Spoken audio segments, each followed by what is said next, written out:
വിപത്തുക്കൾ ഇറങ്ങുമ്പോൾ താങ്കളല്ല ആരാണ് രക്ഷ തേടാനുള്ളത്? എന്ന് പറയുന്ന അള്ളാഹിനോട് മാത്രം ചോദിക്കേണ്ട സഹായത്തിന് എതിരാണ്. മാത്രമല്ല, നാളെ മഹ്ശറാവൻ സഭയിൽ സർവ്വവ്യാപിയായിട്ട് എല്ലാവരെയും വ്യാപിക്കുന്ന വിപത്ത്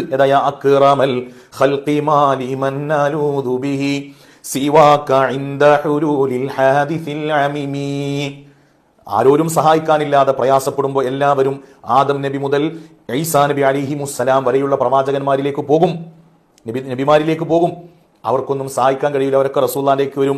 റസൂലുള്ളാഹി തങ്ങൾ അനലഹ അനലഹ അനലഹ, ആ ഷഫായത്തിനു ഞാൻ അർഹനാണെന്ന് പറഞ്ഞ് ആ ഷഫായത്തിനെ ഏറ്റെടുത്ത് ആർക്കും സഹായിക്കാൻ കഴിയാത്ത മഹ്ശറാവൻ സഭയിലെ സർവ്വവ്യാപിയായ വിപത്തിൽ നിന്ന് ഉമ്മത്തിനെ രക്ഷിക്കും മുഹമ്മദ് മുസ്തഫ സ്വല്ലല്ലാഹു അലൈഹി വസല്ലം.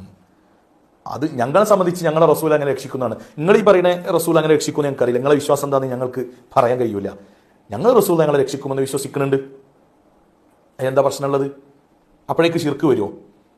എന്താണ് നിങ്ങൾ ഈ പറയുന്ന ശിർക്ക്? എന്താണ് നിങ്ങൾ വിശദീകരിക്കുക? ഏതെങ്കിലും ഒരു ഇമാമ് ഇതിന് ശിർക്കാണെന്ന് പറഞ്ഞിട്ടുണ്ടോ? ഇല്ല. നബി തങ്ങളോട് അങ്ങനെ യാ റസൂലല്ലാഹ് എന്ന് വിളിക്കാമെന്ന് ഇമാമുമാർ നിരവധി പറഞ്ഞിട്ടില്ലേ? ഇബ്നു ഹജർ അസ്ഖലാനി റളിയല്ലാഹു അൻഹു